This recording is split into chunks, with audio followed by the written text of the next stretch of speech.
Hello. Welcome, everyone. Very pleased to see people joining from all over the world. It's great to see you all here for this Global Investigative Journalism Network webinar.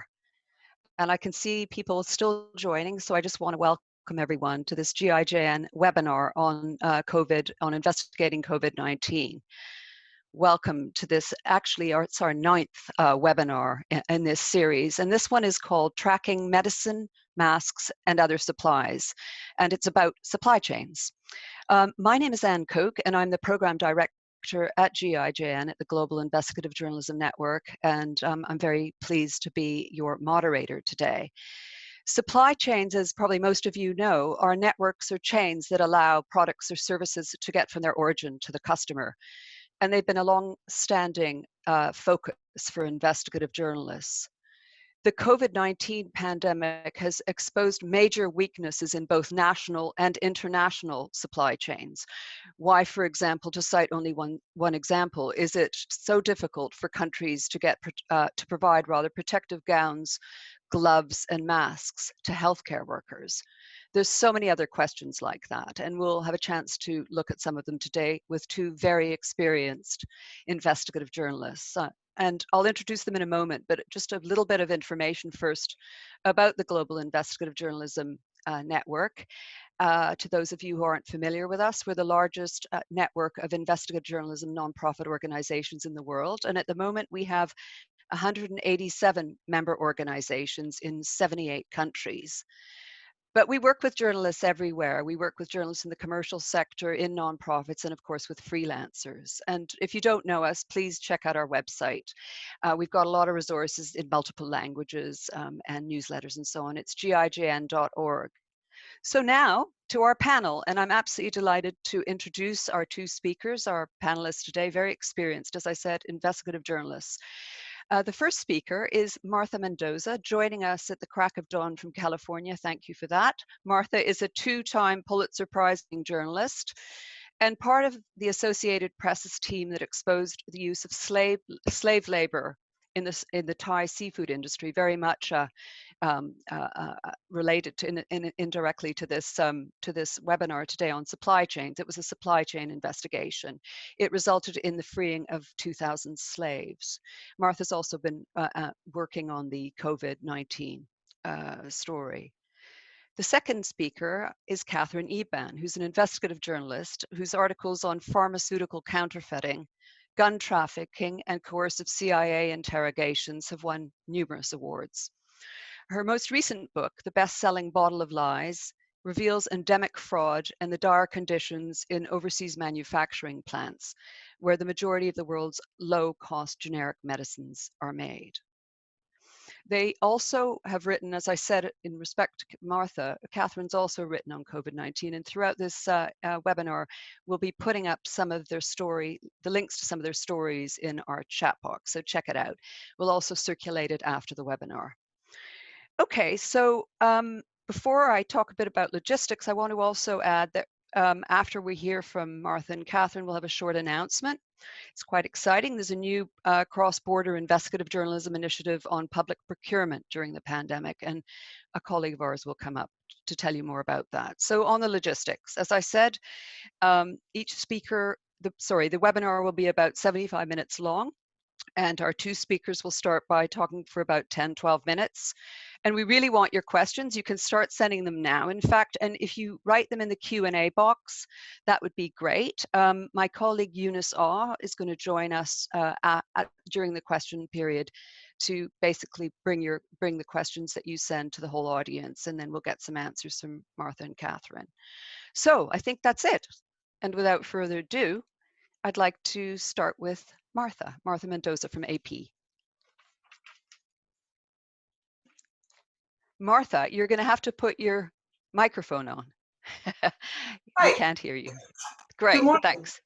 Good morning in Nigeria and Egypt and Bangladesh and all over the world. You may be, during this next hour, seeing the sun come up in California. It's another beautiful COVID day. I'm going to share my screen now, so you won't be seeing me. You'll be seeing my screen for a few minutes while I talk to you about medical supply chains and COVID, which has been my focus since January 15 of 2020.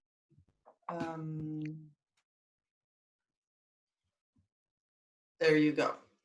So my first and most important point to everybody here, if I can move on to my next slide,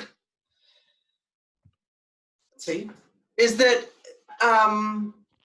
this is, if ever there's a more cautionary time for us, it's now. There is so much misinformation going on. And if you do nothing, okay, but don't get it wrong. You have got to have your colleagues check you at every step of the way.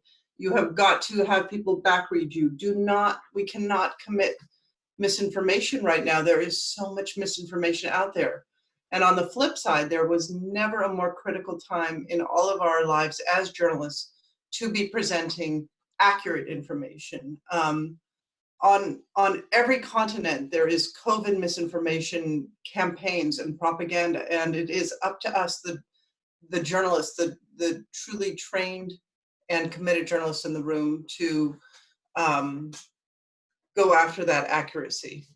And so from Sweden to India to Morocco to everywhere on the planet, please make sure, double check yourself more than ever now, people, because all we have is our credibility as journalists. And with so many other forces at work to challenge that credibility, we have to be getting it right. And that's where I think what Katherine and myself and so many of us are working with is probably distracting us from the reality going on around us. The data, the numbers, use them. Because while you may see any number of fake cures, any number of people saying this thing's going to go away as soon as there's an election, etc., we have the numbers. And that is where I have been comfortably finding solace and basing my medical supply chain stories, again, since almost the beginning of this year. And I can see you, and I just want to double check with a thumbs up. Can you hear what I'm saying and see my slides? Okay, great. So there's a few places to get good COVID data. The Associated Press has been leaning on Johns Hopkins, but there's now about 15 different sources that all have similar numbers of what happened in the last 24 hours, as well as numbers of projections. And those are great numbers to lean on. But for us, when we're talking about medical supplies, it became obvious early in the United States that there weren't enough. These are nurses in a hospital COVID ward who are being handed garbage bags to cut and tie and put on. Also in hospitals in the United States, the Centers for Disease Control said that if you don't have a mask, plan B is to use a bandana. And where we live, everybody, when we go outside, whether you're a nurse or medical provider or just me going out for a walk, have to have a mask on of some kind. And so now there's this huge make it yourself mask industry going on. When this crisis of COVID hit, there were not masks, there were not surgical gowns, there were not hand sanitizer or swabs or other items available. And I turned to some of my favorite data sources, Import Genius and Pangema, to ask, why isn't any of this here? And this was by mid-March, was when the United States realized that this was going to be a major disaster and people began dying in large and frightening numbers. So the first question, after many kind of I did some overview looking at imports and said, how many shipments of N95s, surgical gowns, hand sanitizer, and swabs were imported into the United States February 15 to March 15, 2019. That was just a month window. And that same month window, 2020. So I could look year over year. And as I say, it's nerd time, because when I began looking at my numbers, that's where I began to see why we're having a massive supply chain problem.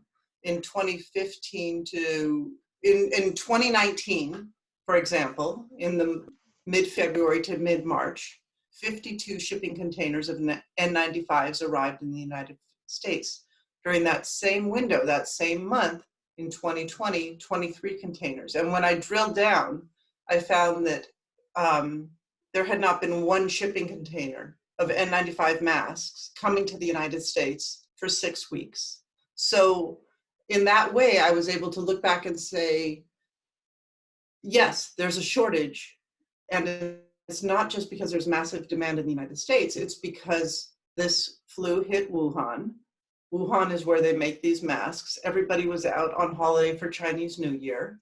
The factory shut down in China. And when they did manage to come back up after their own flu shutdown, the US supply was already glutted, in massive shortage because no containers had been coming.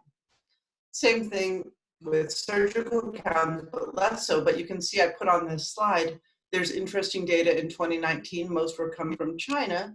2020, all of a sudden the shift is to Honduras, which is unto itself an interesting story. Hand sanitizer created its own story because as those shipments plummeted, they began making it here in the United States.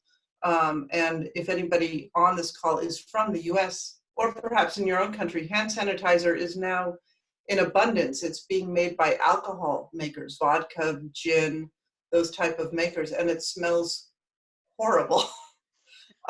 Swabs has become a crisis, and that has become the picture of the crisis because without swabs, you can't test, and without testing, you can't contain. And I would say that is one reason the US is in a particularly dire situation and leads the world in cases. There's something not on this list which did become a story for me, which was rubber gloves, also plummeted. And rubber gloves are their own, I see Katherine nodding, they're their own unique supply chain issue because there's a lot of labor abuse in the history of rubber gloves, particularly in Thailand and Malaysia. A second big source of information for me, and in your countries, I know some of you have this more easily and some of you have this more difficult, but this is the US Federal Procurement Data System. And what that means is this website is where we can track what the US government is buying. And thanks, US government, they have created a COVID-19 code in their Excel database. And so if you go to the Federal Procurement Data System, or fpds.gov, and you click on the right side of the screen where I've put a big arrow, you download a big spreadsheet, and there's where you see what the US government is spending money on under COVID. And this ranges from peanut butter for federal prisoners to organists for the Veterans Administration's funerals, to big contracts to ship COVID support overseas. And through this, I was able then to see what masks, swabs, et cetera, is the US government buying, and when is the US government buying these materials to prepare itself after having learned through the World Health Organization and from China that this pandemic is coming. And through that, I've been able to show that the US has been late to the party in terms of preparation. By March 31, I should have said at the onset, for this year's journalism, I'm teaming up with a colleague, Juliet Linderman, and we agreed very early on that what we were going to do is just swap bylines on every single story. So it doesn't matter who's done more reporting on one story or the next. We're just her first, me first, her first, me first. And I never did that before. And it's been extremely useful in terms of collaboration. It just puts that question out the window of who's the bigger contributor to any particular story. And we have a really wonderful collaboration going. And I'm very grateful for partnership. And for you guys who are doing this investigative reporting during COVID, more than ever, we need our colleagues. And if you can find somebody to be your partner or partners while you're doing your journalism, all day long throughout your workday, you have somebody at your side, whether they're a world away or half a country away or in a different time zone. It's been, I don't know how to say it. I mean, we exercise at the same time, we eat at the same time, we have our coffee. Like, it's a partner, and it really makes a difference for this very difficult work. So at the end of March, Juliet and I had already reported on plummeting supply, massive demand. And then we were so excited because through that Panjiva import database, we were able to show that we were able to identify who typically imports N95 medical masks, contact them, and hear that they were finally getting airport imports. And so they allowed us to film their N95s arriving at the airport. And so we reported that the first N95 medical mask imports are finally reaching the US after 6 weeks. And I'm more than happy to talk to you guys at length about masks and N95s coming up if you wish. So the masks, which we filmed them arriving, were these respirator masks, and they pulled a couple out of their bags and they looped them over and they pulled on the ear loops and showed us that these are N95 masks. And we reported it, and then we watched the video of them coming out, and they looked exactly like the masks that the Centers for Disease Control and Prevention was warning about as counterfeits, like exactly. And in those counterfeit warnings, they said those masks have ear loops. And so off we were to our next story, because we realized these masks not only had arrived as kind of the very first N95s that the US as a nation needed, but they were being brought in California, in West Virginia, in New York, all over the United States, this exact brand of N95 with ear loops. And we began contacting individuals who were the procurement officers, the distributors, the buyers, asking them, how did you come to buy these? Because they're counterfeit. And we also spoke with experts who explained to us how masks with ear loops like this are not going to create a seal over your face. They're going to be perfect for people like you and I who are walking down the street and don't want to infect anyone else, but they're actually dangerous for the medical providers who put them on and then lean in on a COVID patient, because there's gaps around the face, and through those gaps there's a vacuum, and they would be inhaling droplets from those patients. That led eventually, it took us a couple, almost more than a month, but counterfeit masks are reaching the frontline health workers in the United States. We managed to scramble a journalist onto the streets of Shanghai outside the factory where people are selling these masks, and use them to exemplify how fractured supply chains in the United States are, there's deathly consequences because of that. So going forward, medical supply chains are broken and food supply chains are broken, and we're going to find many other supply chains broken. And so I want to encourage you to think about this where you are. Hydroxychloroquine shortages. There's the, it's time for antibody testing coming up in the world. And just those rubber lids on the test tubes, there's shortages. There's been toilet paper shortages, and there continue to be meat shortages, but there's some interesting other types of shortages to consider. IV tubing is going into massive shortages, and that is because the personal protective equipment, the gowns, the gloves, the masks were in short supply, and so they moved the racks for saline, etc., for patients in hospitals outside of their hospital rooms and run long IV tubes in so that nurses don't have to gown up and put on gloves and masks in order to change the medications on those tubes. As a result, they're running 10 times as much IV tubing to the patients. And so now that is running out of supply. Plexiglass has become a very popular solution for commerce, so that as we reopen, the solution is put up a big plexiglass screen between myself and the retail provider or the restaurateur. And so that is becoming in short supply. And then you know, if we're going to reopen restaurants and stores, everybody who's serving customers needs to have on their own set of personal protective equipment, their own mask.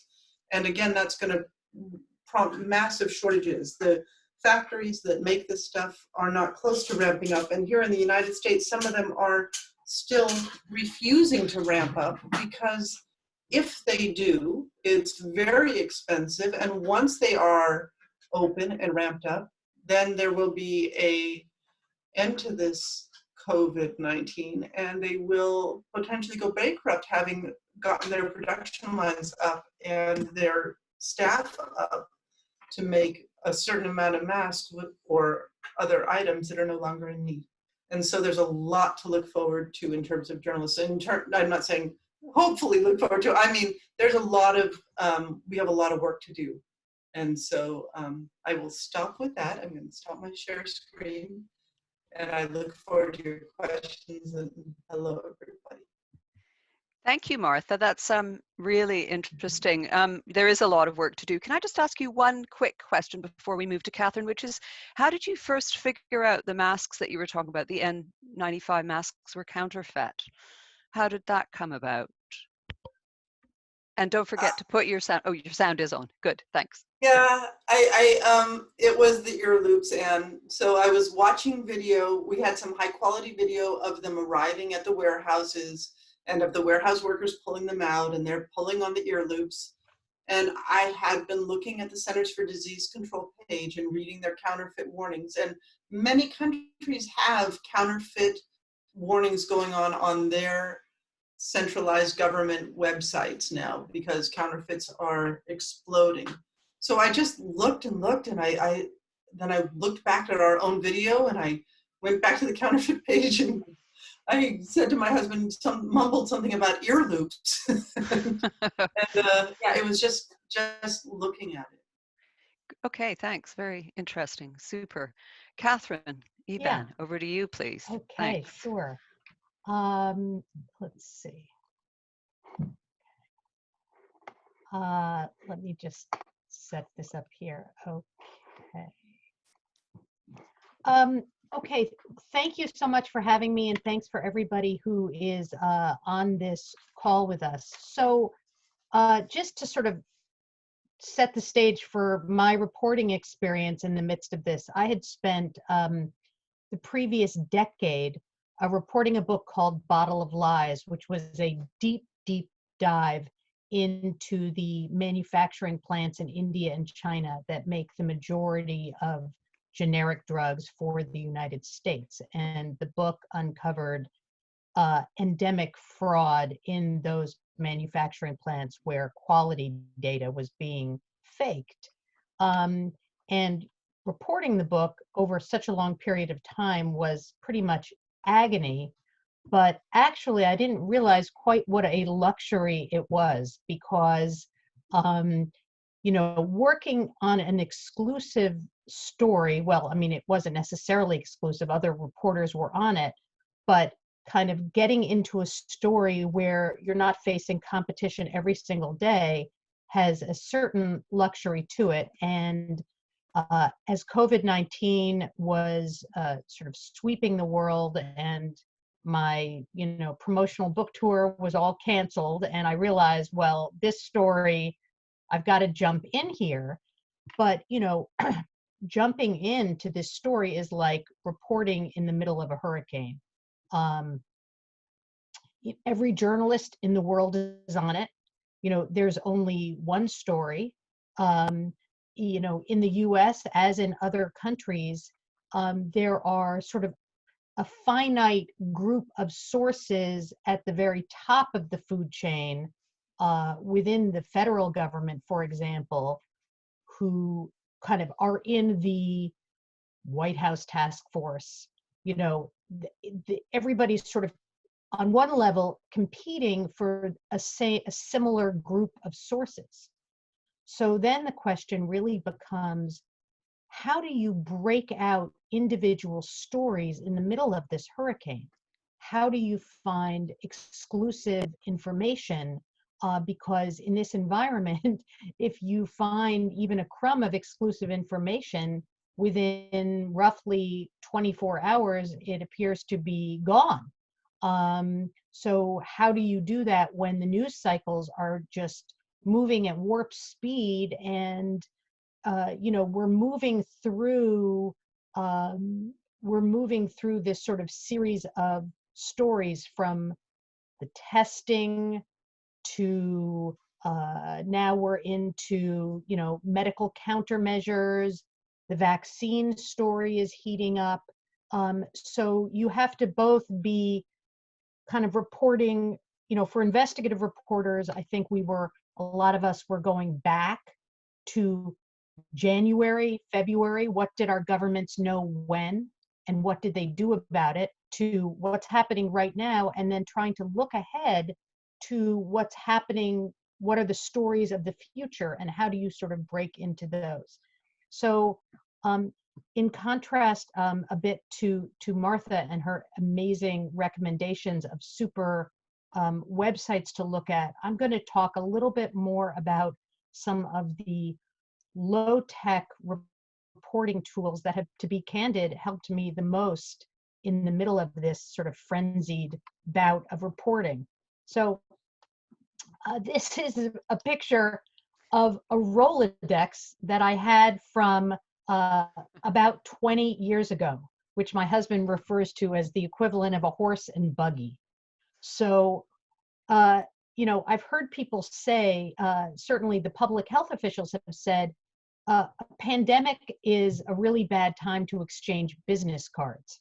And, Martha's been reporting on the counterfeits, and there's so much fraud out there. And there are a lot of people there's a lot of fake experts. There's a lot of people who don't appear to be who they are. And then, there are people who really do have information, and they're being besieged by journalists. So how do you get those people to talk to you?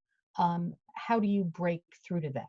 So the first thing I did is I shifted from my bottle of lies to my COVID-19 reporting.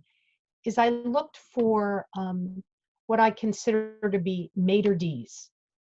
It's the question of, who did I know who could introduce me to people, who could essentially book me an invitation at the restaurant, right? So this was really a time for me to go back to old sources, people I knew any which way. And I think if you think about your reporting career and you start to inventory who you know, and even, I've used LinkedIn, I use LinkedIn all the time, but I've used LinkedIn now to research my own contacts. Who am I connected to through a network? I have dusted off this giant Rolodex and spent more hours than I would like to say just spinning through it and matching up my old business cards with LinkedIn and seeing where the people I used to know have landed, right? To see, can they help me now? I think because some of this reporting is so technical, so scientific, and so complex, you need what I would call narrators and tour guides, right? How do you know what information is credible? How do you know what information is important, right? What's to distinguish something non-essential from essential? So I think at every opportunity you have, you want to look for those narrators and tour guides. And you want to cultivate a troupe of experts who you can turn to help you decipher the information coming in. Well, how have I built up a stable of experts? This is really super low tech, but in the New York Times, you will see these open letters. There are advertisements where medical societies and public health officials will have, 50 of them will have signed an open letter demanding that the government do X. I take out my scissors and I cut out that advertisement and I put it in a file that says experts. And I go back to those open letters and look for the experts that I can contact, because those people are already outspoken. They're already on the record. So I turn to them for help. If you're covering, the public health and pharmaceutical and medical bureaucracies within any government are often very complex. And like one thing I've learned is that Health and Human Services has more wacky divisions, subdivisions, and organizations than I could have ever imagined. What do all those organizations do and who works in them? So one thing that I would highly recommend is if you're covering how your government is functioning, find the organizational charts, print out those organizational charts, and then next to the names of the officials who hold the current positions, find the former officials and write those names in. And then you've got a map. You've got former officials and current officials. And guess what? Those former officials most often have mobile numbers for the current officials.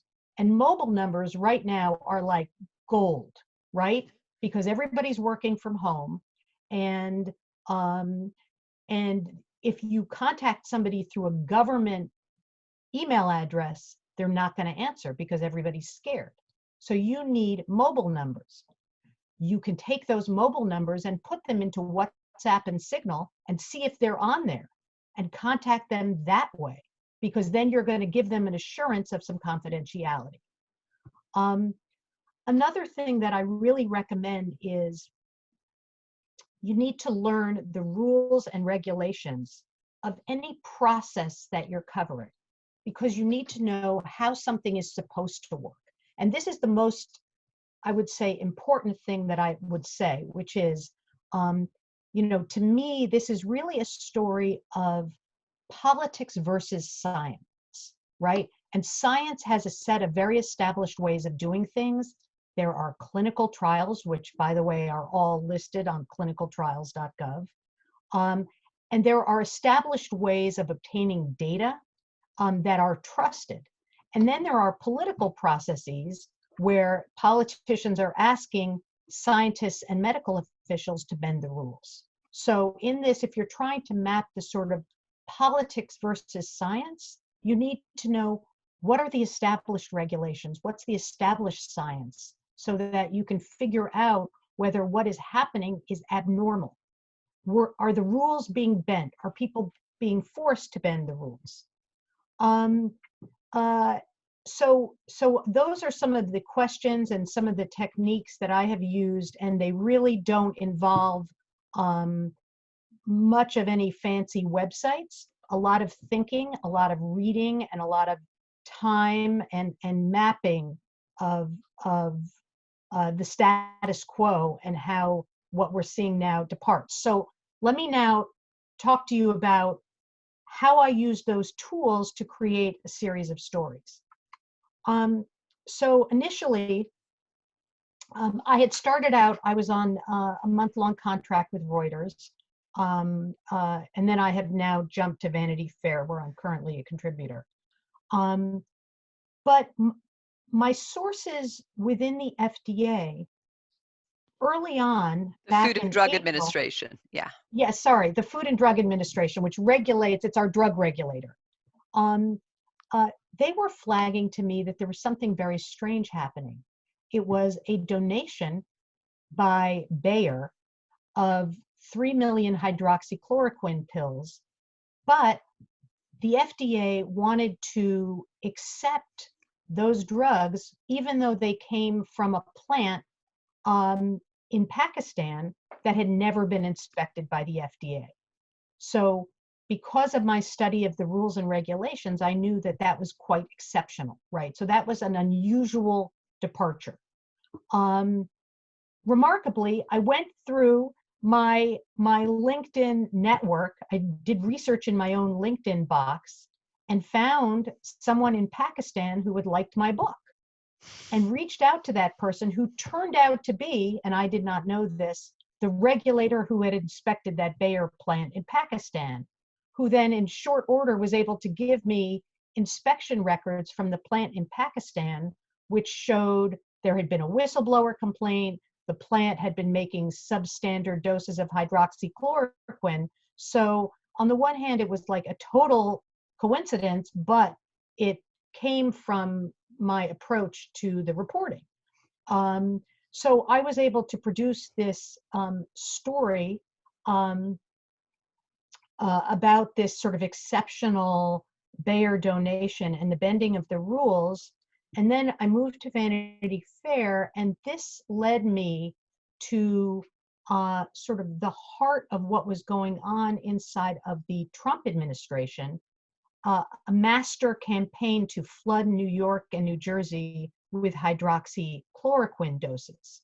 You know, obviously you have to use information to get information, and you have to show that you are the reporter. You have to demonstrate to sources you're the reporter who knows enough about this that you can sort of nail a story.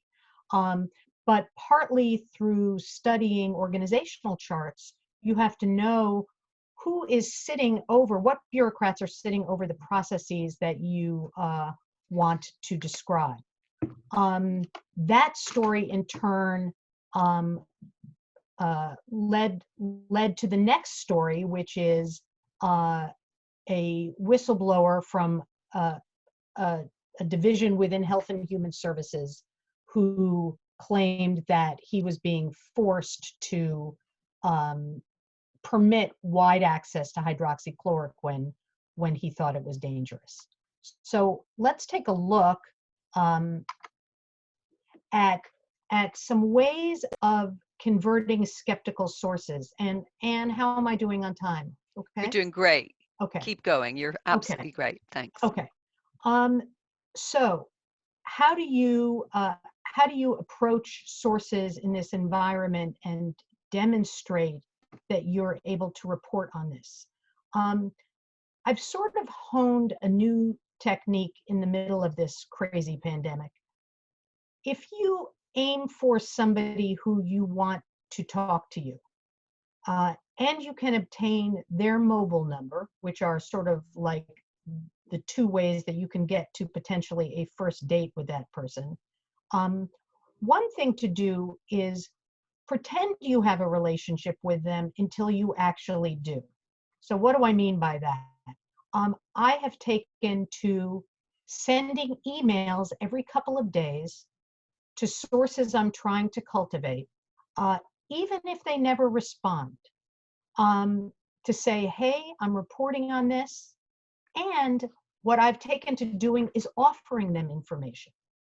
Why am I offering information to obscure bureaucrats sitting in government agencies? Well, they're just as curious as everybody else as to what is going on several levels above them, right?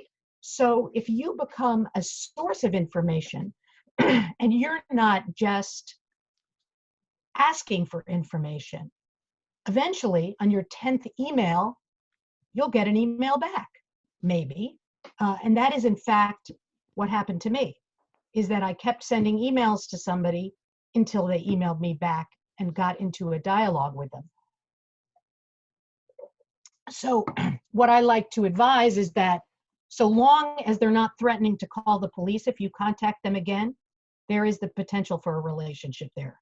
And you just keep going. Another thing is what I call the gift of time, which is if you dash off a hasty email to somebody, why should they respond? You don't know anything. You don't seem to have any information. You have to demonstrate that you've done your homework. You know about their background. You know about their history. You know about all the great stuff they've done. You need to demonstrate your commitment, your time, your loyalty. And each exchange you have with a potential source is a potential to demonstrate that. Another thing that I would say, and it's true of a story I'm working on right now, don't assume what side someone's on. If you think about an organization with a lot of potential sources in it, and you think, oh, that person is committed to the benefit of that organization, so they're going to be on this side, right? Never assume that, because there are all kinds of internal divisions within these organizations that could turn somebody into a source. One of my best sources on a story I'm working on now is the person who I thought I was initially investigating. And they've become an amazing source. So you never know what's going to happen when you start reaching out to people. And I just want to put up this exchange that I had with a potential source. This comes from my reporting on Bottle of Lies, where I had reached out to somebody in a government bureaucracy, trying to get them to talk to me. And they wrote, "I'm still not convinced this story should be told, and I don't understand the purpose. I'm also not convinced that you are the person who is ready to tell this story. Not that it should be someone else, but you haven't demonstrated your knowledge to me." That is what we call an invitation. And it is an invitation to demonstrate your commitment and your loyalty and the purpose of the story. And if you can do that effectively, there are a lot of benefits to be had. So 3 months later, that person gave me a thumb drive with 20,000 documents on it, which became the backbone of Bottle of Lies, my book. You know, to the extent that that thumb drive had that person's very personal legal proceedings on it. That was a great sign, not that I was going to use it, but it meant that he trusted me. He didn't think about it because he had come to trust me. So, you know, converting skeptical sources is critical in the middle of this reporting. In terms of tracking medicine, and I do have a more detailed GIJN tip sheet that I can share, Anne, with you. Sure. But, you know, I have spent most nights pretty sleepless trying to figure out who has information, any information about what I'm trying to report on. So if you're trying to track something, you want to break down kind of every place that that information might flow.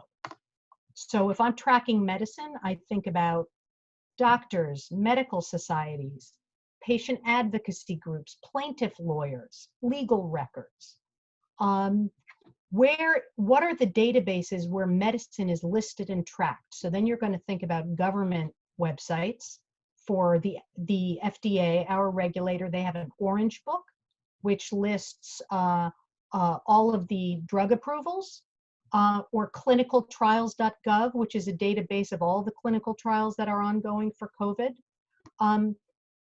Foreign regulators, your own regulators are not the only source of information. So if you think about the world, think about, you know, the World Health Organization and the different regulators everywhere. You shouldn't be limited to your own regulators. Oversight bodies. Who are the oversight bodies? Is it Congress, inspectors general, even though we don't have many of those anymore? The Justice Department, for whatever it's worth. Software and equipment makers, outside experts, medical journals, academic literature. That is huge right now. There's like, that stuff is just coming up through the drain. We've talked about LinkedIn, researching your own LinkedIn network, finding out who's current, who's former. YouTube. I spend a lot of time on YouTube looking at promotional videos. How is medicine made? How is it tracked? What are the processes? You know, I look at these like ridiculous promotional videos, how to make a glass vial, how to make a syringe, very useful. Think about company water coolers. Where are the clearinghouses where the employees go and complain? Cafe Pharma is a great one. Every industry has its own water cooler website, so think about those. Company records, of course, business records, investor documents, government filings, annual reports. And of course, in those business documents are usually risks. They post all kinds of legal risks and white knights. If there are compliant companies and industry leaders, they have every incentive to talk to you and rat out the bad actors in their industry. So that's another lead. So with that, I will return back to you, Anne. Thank you very much, Katherine. Really interesting. Just to tell the audience that we'll publish some of the information that you provided there, so you don't have to keep taking notes. Yeah, that was super interesting. A very interesting approaches there. I mean, and also just the sheer volume of work involved. I mean, there's no doubt about it. And just one question: how do you decide what story you're going to work on out of all of that? How do you pick your topic?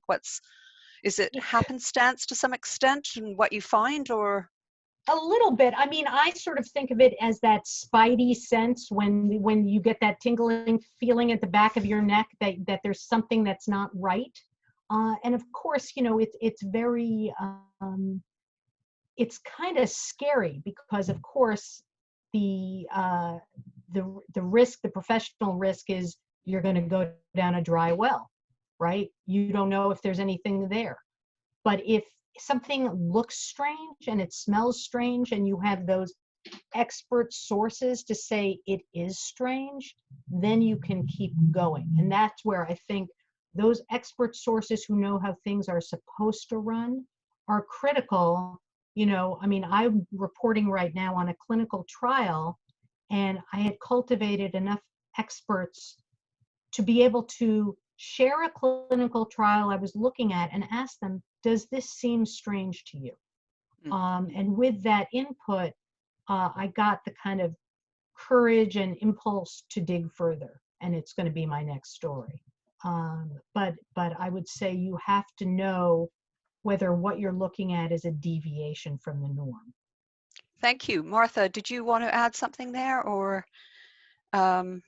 Just like Katherine said, people will call me and be like, we're doing the first of this, or this is amazing. And I turn around to people who have, you know, been in this particular expertise for a long time and say, is this something? Are we onto something? You don't have to tell me on the record even, but would it be appropriate for me and the Associated Press to be pursuing this? And there's plenty of experts out there who are so fed up with the misinformation, and they're very generous with their opinions to say, yeah, go after this, or you know what, no, they're just bloviators, and you know, move on to the next thing.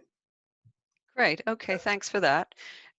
So just to remind everyone who's still with us in the audience that you can ask questions, and we're going to come to those questions in a moment. I just wanted to introduce a colleague of mine, Silke Grunewald, who I think, will appear on screen. Hi, Silke. And she's about to brief us now on this a new cross-border initiative that has been initiated, I guess, by the Organized Crime and Corruption Reporting Project, OCCRP, and it's related very much to the themes we've been hearing about. So over to you, Silke. Yeah, thank you very much for having us and letting us introduce our latest investigation, which we are currently working on. It does have a name already. We call it Spending Unmasked, and it is a Europe-wide collaborative journalism project to track public procurement during the COVID-19 pandemic.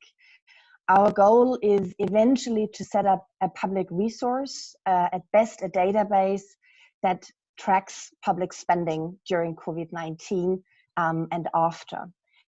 We collect tender data specifically, but we try to get as many contracts in through FOIA requests where it's possible, even during state of emergencies. And by analyzing the data from across Europe, we spot legal and operational issues, but also geopolitical issues, as well as supply chain issues, which we've heard about already.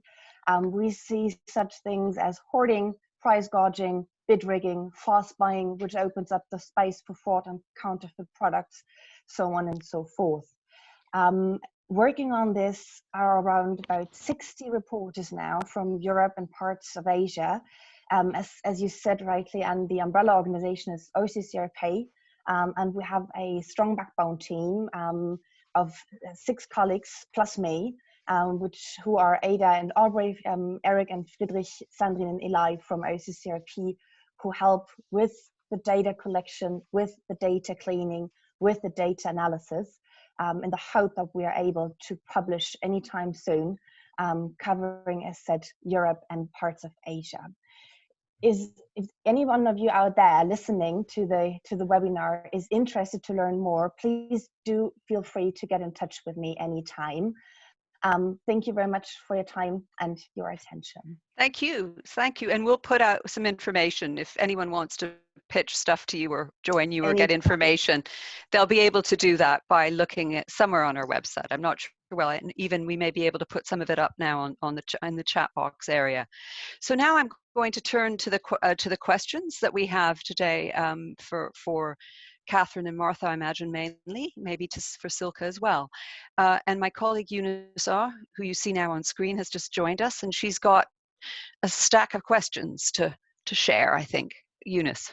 Hi, everyone. Well, the first batch of questions is for Martha, I think. Ike Swetlitz is asking, is there any way for low-budget journalists to get free comprehensive data from Import Genius and Panjiva? Because he understands these services are rather expensive. And do these databases cover the whole world, like Armenia, Nigeria, and whether they can track the shipment of N95 masks with this? The next question from Adele Balletta is, can Martha give some details on how she gets to hear about the shortages of equipment she referred to, like the IV tubing? Was this from sources? And the last question, what has Martha done to figure out demand and unfulfilled demands? Okay, Martha. Thank you. Hi. Okay.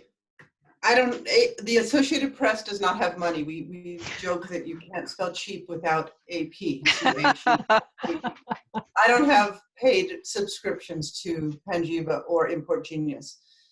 Import Genius is particularly generous when it comes to journalists. So if you simply go to their contact form, or if you wish to email me and ask me for an introduction, they have been known many times to provide gratis accounts to people. It's also the same with Panjiva. It's very important to mention them as your source of data when you report your story, but yeah, just ask them. The second question was, how am I hearing about the shortages? The nurses' unions in the US, nurses are unionized, so I'm hearing from them. There's also the American College of Emergency Physicians, so there's organizations of emergency room doctors, and so I have gone to those associations of medical providers, even as basic as the American Medical Association. There's also something called the Healthcare Supply Chain Association. So early on, I just went to the big associations and asked them for information about shortages. And then the final question was how to get kind of similar, how I'm learning about supply and demand. And in January 15, when the COVID hit Wuhan, I went into Panjiva and I looked at what American suppliers are receiving goods from Wuhan. And I contacted them to say, how is this COVID over there in China impacting your imports? And that included a medical supplier, somebody who makes wigs, and several others. That medical supplier and we have a weekly conversation now, off the record, where he has become a great informant. But another type of person who never talks to journalists and is now a great source are people who are known as hospital procurement officers. So I have been reaching out to many hospital procurement officers who are not very dynamic or interesting on camera, but understand what's happening with shortages. Thank you. I just wanted to add something on the first question on Import Genius and Panjiva, which is that actually GIJN is trying at the moment with one of our partners, we're in the middle of a process of trying to establish a data center, if you like, so that reporters can have access to a series of, to many actually databases, rather than everyone trying to buy them individually where it's exorbitantly and expensive and impossible for most. We've got this project going. It was interrupted by the pandemic, and we will continue to pursue this. It is also quite expensive and we're raising money for it, so it will take a bit of time, but we're very optimistic with the help of some donors that we can help journalists with these databases. Just a quick other point is on Import Genius itself. Actually, in our resource center, there's a link to a contact at Import Genius who will help you, usually, at least in my experience. They've been extremely helpful, and you can find it on the website. So, or talk to Martha, either one. So, because they do have very good information. And yeah, Martha, sorry. But Juliet, my colleague who I mentioned at the onset, and I often look for items in Panjiva and Import Genius. We find many more records in Panjiva. It's a really good idea for GIJN to become a centralized source on this, but just know that for whatever reason, Panjiva seems to have many more records. And one of you asked about, yeah, that's nice for you guys in America, but where else? And I'm looking and seeing data from India, China, Venezuela, Iran, and many other countries. So they have a lot of records there. Thank you for that. Eunice, another round, please. Yes, I think this batch of questions will be directed to Katherine. Martha Mendoza herself has a question. Can Katherine give us a demo of what she says when she blindly calls a former official on Signal or WhatsApp? How does she open that conversation? And the next one from Amy Hawkins, following from Katherine's email strategy, when trying to get info from a source who doesn't want to cooperate, how pushy should one be? And does being too pushy risk jeopardizing a future relationship with that source? And another question from Ike Swelitz. He says that he often encounters sources who say, look, I'm too busy to talk to you because I'm spending 16 hours a day trying to save people's lives. So do you have any tips for talking to sources like that, or what do you do? Yeah. Okay. So the first question, IDing yourself if you're reaching out through Signal or WhatsApp. So, you always want to identify yourself, and you need to give an introduction, a story you're pursuing, and a reason why they might want to talk to you.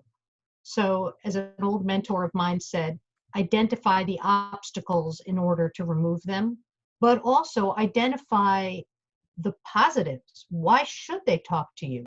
What benefit is it to them or to their effort to save lives, right? I mean, I think you need to put out enough material in that first contact that they may want to contact you back. Now, I've had a lot of people I've reached out to in this way say, I'd be happy to talk to you if you go through the main PR person at my agency.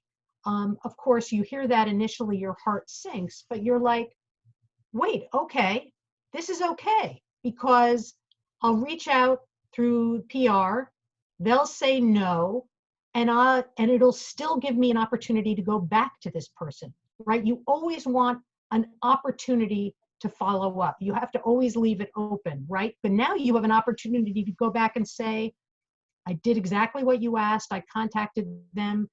I'm not hearing back, or I'm not getting through, but I learned this new thing and I'm wondering what you think about it, right? I mean, that is called the beginning of a relationship. So I think that's positive. Pushy, wow. I have been more aggressive in my outreach to people in this pandemic than I ever thought imaginable. I kind of cannot believe the level of very polite aggression that I am using to pursue these people. Even people who are saying, I have somebody right now who's saying, good luck with your story, but no comment. And I'm like, that's great. He's emailing me back. So I can go back to that person and say, hey, thank you so much. Great to hear from you. You've got to pretend that they have not said no. If they haven't said, I'm going to call the police if you contacted me again, they haven't said no, you do have an opportunity to go back. So go back and back and back. And then regarding the question about, hey, which we've all heard from sources, potential sources, I'm working 16 hours a day to save people's lives. I don't have time to talk to you. It's like, okay, so now they've given you an important piece of information. They've told you what matters to them. great. So then you say, that's my goal too, which it is. And here's the, here's the critical role I'm hoping to play in all of this. And you demonstrate to them that your goals align, right? And you go back and back and back. So that's really how I'm reporting this. Great, thank you. That's a good. I hope everyone feels their question were answered. It seems they're really that persistence is a critical thing. Really, a great deal of persistence, Katherine, that you show. Right, Eunice, next question, please, or questions, thanks. Yes, we have a question from Rowan. How do you track down and approach private sector and government sources in places like India and China? And the next one from Bhavya Dore. In the places where you work or the authorities you need to get information out of, have you all been successful during this period in getting responses to FOIA requests, sources requests, or are there any ways to work around that? Why don't you both have a go? Martha, do you want to start with that? They're both, you may have different views here. China is extremely challenging. We've used LinkedIn, we've used Alibaba where people are selling things, we've used the American Chamber of Commerce, and we've used the Ministry of Foreign Affairs. So you can get an official response through MOFA, as we call it. The American Chamber of Commerce has set up an entire operation for outside of China buyers who want to buy personal protective equipment. And so they have they have a list on their sites of good Chinese companies that are providing non-counterfeit products, as well as, most importantly, the brokers. We've asked videographers to visit local police stations in China. So you're at the top and at the very low levels. India, I hope some of the journalists on this call are in India, Pakistan, and Bangladesh. We need your help. I'd love to hear from you if you are able to go to the factories. It's like a triple whammy right now with this supply chain, because even in Malaysia, where we're hearing that there's labor abuse at the glove factories, reporters cannot go knock on a door. I was doing some door knocking last week on an unrelated story, and what I would do typically in the United States is walk up to someone's house, knock on their door. When they open it, have a great big smile for them and explain who I am and introduce myself. Now what I do is stand at the curb, dial their cell phone number on my phone, tell them that I'm outside their house, and ask them to please come outside and talk to me. So all of this has grown more complicated, but I think that's why GIJN now is more important than ever. We can get you the name of the big, huge corporations that are importing and doing business with the very small factories, where these are the people we want to be telling their stories, the people inside those factories. So let's work together. Thank you. Did you want to have a stab at the question on FOI requests or? Yes. So, typically you might think, FOIA is no way to go in this environment because it is so slow. And, typically if I'll file a FOIA with the FDA, 2 years later, I'll get a phone call saying, are you still interested in these records? So, what good is that going to do? However, there is another benefit to filing FOIAs, which is often FOIAs can provide a cover for sources inside an agency. If you, sorry for the background noise here, if you filed a FOIA, that process kicks off information inside an agency as people sift through records, and so it can shake information loose that sources inside can then obtain, or because the FOIA is moving, you can sort of report out information under cover of that FOIA. So it's helpful. Another thing that I would say, and if GIJN is not doing this yet, it might be useful, which is, so I had once, for Bottle of Lies, I had worked with a lawyer who, for a very low cost, had helped represent me in a FOIA battle with the FDA. And, everybody at this moment is sitting on the sidelines wanting to help get information out. And so he actually contacted me out of the blue and said, if you want help, I will, for nothing, represent you and file FOIAs for you. You give me the information you want and I'll file them for you. Wow, amazing to have a partner like that. So, and my thought was, as we were sitting here, maybe GIJN could build up a stable of lawyers who could help journalists with freedom of information requests. Let's talk, Katherine. Sure. Okay, Thank you for the great. offer. Thank you for Okay, that. sure. Great. Just Sorry, throw Martha. in there that in the United States, state and local public record act requests are just 10 days. And it ends up there's clerks who are working remotely and are fulfilling those. Also, I don't know about you, Katherine, but we're finding at AP that the Freedom of Information Act officers, who often will take 8 months to 15 years to fulfill one, are on the job working remotely right now, and we are getting some responses. 114 countries now have Freedom of Information Act laws, and so I encourage everybody to use them. Thank you. We've got, thanks, Martha. We've got one more question from, or maybe it's a two-part question from Eunice. Bring those questions up. Okay, can you speak to how reporters can discover supply chain problems with claimed COVID drugs, like remdesivir? The next one was, how useful is it to contact medical companies or equipment companies, the competitors, and whom do you contact? And the last one, any tips on investigating huge contracts being awarded without competitive tendering for COVID-19? Okay, so yeah, do you want to take the first one, Katherine, on the supply chain problems with claimed COVID antidotes?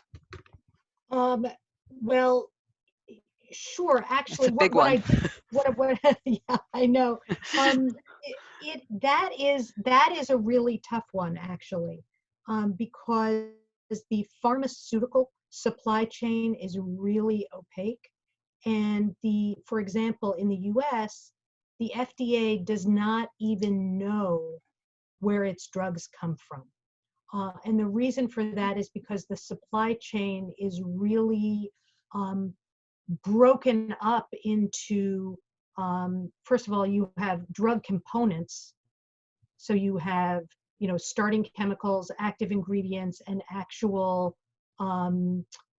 finished doses.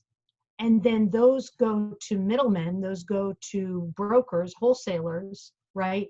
And then those go to pharmacies. So it's, incredibly difficult to track parts of this supply chain. But, one of the things that I've done in this reporting is you map the supply chain and then you figure out who your sources are at each step.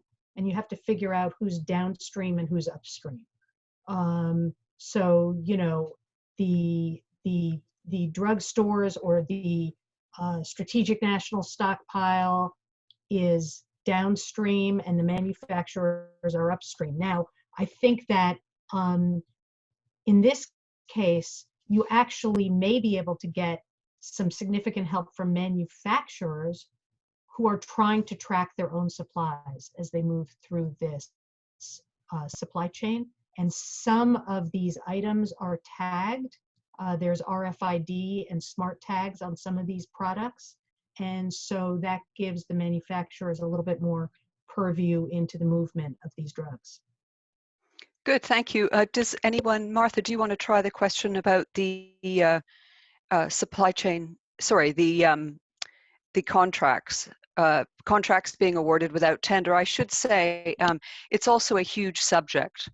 And in fact, I'm going to plug a GIJN webinar in 2 weeks, which we're doing specifically on contracts. Trillions of dollars are going out.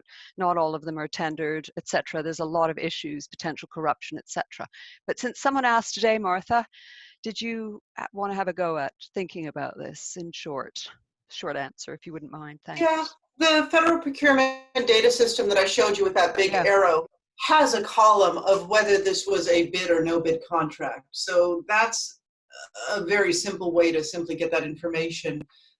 There's also in opensecrets.org a way to see if these companies have recently hired lobbyists, which is a intriguing thing to look at, and we are seeing a lot of red flags there.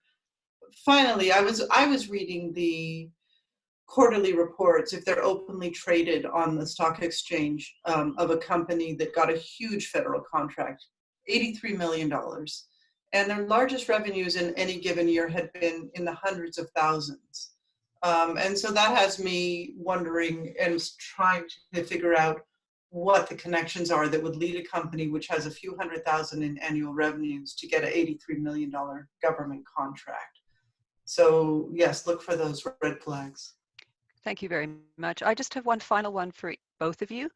We're kind of running out of time now, but I think for people all over the world who don't have so many resources, mainly in the global south, if you both could just think of your main tips, if you like, to pursue these supply chain investigations. Martha, both of you, in fact, have talked about working with others, which is one way. So has Silke, actually, and their whole initiative is about working across border with other people in teams. And that's great. But aside from that, do you have a few tips each you might want to share right now with people who find it harder to get resources and where it's a tougher environment also? If you can find individuals who are involved in making medications or PPE to fight COVID, if you can find people who are in difficult labor situations doing that, those are voices that are not being heard, and that people on the flip side of the world are very interested in amplifying. And that's what GIJN is about, is making those networks, making those connections. So I can find plenty of people who don't have PPE or who have counterfeit PPE. It's really hard for me to find people who are making it. And so we're asking you to collaborate with us. Okay, thank you. And Katherine?